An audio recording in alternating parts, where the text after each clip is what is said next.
இதுவரைக்கும் நம்ம தமிழ் சினிமாவுலயே அதிக விருதுகளை அள்ளி குவித்த நடிகர்கள் யாரெல்லாம் தெரியுமா? லிஸ்ட்ல நம்ம ஃபர்ஸ்ட் பார்க்க போறது கமலஹாசன். தன்னோட 6வது வயசுலயே கலைப்பணிய ஆரம்பிச்ச கமலஹாசன் இதுவரைக்கும் வாங்காத விருது அப்படின்னா அது ஆஸ்கர் மட்டும்தான். டெக்னாலஜி, திரைக்கதை அப்படின்னு தன்னால முடிஞ்ச எல்லா துறைகள்லயுமே ஒரு புதுவிதமான கண்டுபிடிப்புகளை கொடுத்திருக்காரு. உலகநாயகன் கமலஹாசன் தான் இன்னைக்கு இருக்கக்கூடிய ஜெனரேஷனுக்கு சினிமாவை பொறுத்த வரைக்கும் ஒரு என்சைக்ளோபீடியா அப்படின்னு சொல்லலாம்.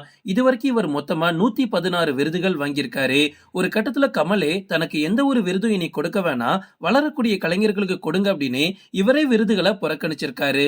நீங்க பாக்ஸ் ஆபீஸ்ல எவ்வளவு வேணாலும் கலெக்ட் பண்ணிக்கங்க, நீங்க இந்தியாவிலே அதிக சம்பளம் வாங்கக்கூடிய நடிகரா வேணாலும் இருந்துட்டு போங்க, ஆனா நடிப்புன்னு வந்துட்டா இந்த ஆளை பீட் பண்றதுக்கு எவனாலேயும் முடியாது.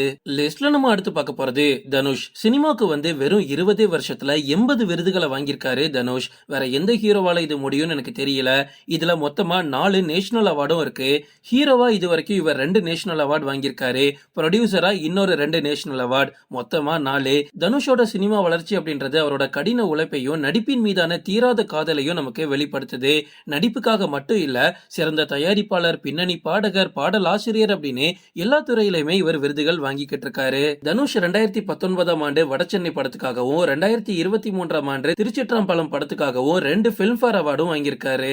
லிஸ்ட்ல நம்ம அடுத்து பார்க்க போறது சூர்யா. நடிகர் சூர்யா தமிழ் சினிமாவை அடுத்த கட்டத்துக்கு நகர்த்திட்டு போனாரு அப்படின்னே சொல்லலாம். ஏன் அப்படின்னா ஆஸ்கர் அகாடமி சூர்யாவை ஸ்பெஷல் ஜூரி குழுவுல உறுப்பினரா இன்வைட் பண்ணதெல்லாம் மிகப்பெரிய விஷயம். இது இந்திய சினிமாவுக்கே பெருமை அப்படின்னு சொல்லலாம். நடிகர் சூர்யா இதுவரைக்கும் மொத்தமா 42 அவார்ட்ஸ் வாங்கியிருக்காரு. சூரரை போற்ற படத்துக்காக இவருக்கு நேஷனல் அவார்டும் கிடைச்சிச்சு. பிலிம்பேர் அவார்ட்ஸ் பாத்தீங்க அப்படின்னா இதுவரைக்கும் 17 வாட்டி இவர் நாமினேட் பண்ணப்பட்டு அதுல 6 வாட்டி ஜெயிச்சிருக்காரு. இதை விட ஆச்சரியம் என்ன தெரியுமா? தமிழ்நாடு ஸ்டேட் பிலிம்ஸ் அவார்ட்ல 5 வாட்டி நாமினேட் பண்ணப்பட்டிருக்காரு, 5 வாட்டியும் வின் பண்ணிருக்காரு. லிஸ்ட்ல நம்ம அடுத்து பார்க்க போறது விக்ரம். நடிகர் விக்ரம் மாதிரி ஒரு ஆக்டர் நம்ம தமிழ் சினிமாவுக்கு கிடைச்சதுக்கு நம்ம கண்டிப்பா கொடுத்து வச்சிருக்கணும். ஏன்னா கமலஹாசனுக்கு அடுத்தது ஒவ்வொரு படத்துலயும் தன்னோட உடம்ப வருத்தி உருவத்தை மாத்தி நடிக்கக்கூடிய ஒரே நடிகர் விக்ரம் மட்டும்தான். வித்தியாசமா 2 உடல் கட்டமைப்புகளை ஒரே படத்துல காட்டணும் அப்படின்னா அது விக்ரமால மட்டும்தான் முடியும். சேது படத்துல தொடங்கிய இவரோட வெற்றி பயணம் இன்னைக்கு வரைக்கும் கண்டினியூ ஆயிட்டு இருக்கு.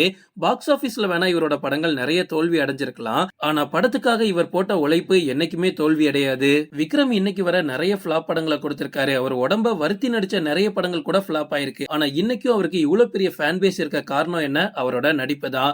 இதுவரைக்கும் மொத்தமா 25 அவார்ட்ஸ் இவர் வாங்கியிருக்காரு. விக்ரம்க்கு 2004ஆம் ஆண்டு பிதாமகன் படத்துக்காக நேஷனல் அவார்டு கொடுத்திருக்காங்க. நம்ம தமிழ்நாடு அரசாங்கம் இவருக்கு கலைமாமணி விருதும் கொடுத்திருக்காங்க. இதை தள்ளி இதுவரைக்கும் மொத்தமா 5 வாட்டி பிலிம்பேர் அவார்ட்ஸும் விக்ரம் வின் பண்ணிருக்காரு. லிஸ்ட்ல நம்ம அடுத்து பார்க்க போறது அஜித். அஜித்னு சொல்றதை விட பத்மபூஷன் அஜித் தான் சொல்லி ஆகணும். இந்தியாவோட 3வது ஹையஸ்ட் சிவிலியன் அவார்டான பத்மபூஷன் இப்போ அஜித்க்கு கொடுத்திருக்காங்க. இவர் அவார்டு வாங்குறது ஒன்னும் புதுசு கிடையாது. அஜித் நெகட்டிவ் ஷேட்ல முதல் முறையா டபுள் ஆக்ஷன்ல நடிச்ச வாலி படத்துக்காக மட்டும் 1999ஆம் ஆண்டு 3 அவார்டு வாங்கியிருக்காரு. இது வரைக்கும் அஜித் 20 அவார்ட்ஸ்க்கு மேல நாமினேட் செய்யப்பட்டு அதுல 18 விருதுகளை வாங்கியிருக்காரு. ஓகே ஃப்ரெண்ட்ஸ், இதோட நான் இந்த வீடியோ முடிச்சுக்கிறேன். இன்னொரு இன்ட்ரெஸ்டிங்கான வீடியோல நம்ம சந்திக்கலாம். Stay tuned.